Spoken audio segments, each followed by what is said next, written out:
পর্দা নামলো জিয়া ক্রিকেট টুর্নামেন্টের মিরপুর হোম অফ ক্রিকেটে ফাইনালে সিলেট বিভাগকে হারিয়ে চ্যাম্পিয়ন হয়েছে রংপুর বিভাগ। আসরের সমাপনীতে বিসিবি সভাপতির সাথে উপস্থিত ছিলেন বিএনপি মহাসচিব মির্জা ফখরুল ইসলাম আলমগীর। এ সময় অবসরের আগে ক্রিকেটারদের রাজনীতির সাথে না জড়ানোর পরামর্শ দেন তিনি।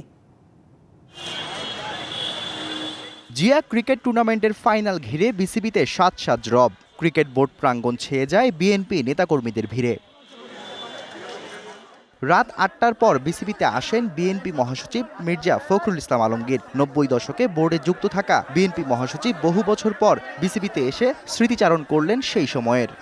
বহু আগে, আমার ঠিক ইয়ারটা মনে নেই, সম্ভবত ৯১ সালে আমি বোর্ডের মেম্বার হয়েছিলাম এবং সেই টার্মটা ছিলাম বোর্ডের মেম্বার হিসেবে। All time Roma. Taste it, love it. খেলোয়াড়দের রাজনীতিতে আসা নিয়েও বার্তা দিয়েছেন তিনি। তার মতে অবসরের আগে রাজনীতিতে যুক্ত হওয়া ঠিক নয়, তবে সরাসরি সাকিবকে নিয়ে কোনো মন্তব্য করতে রাজি হননি তিনি।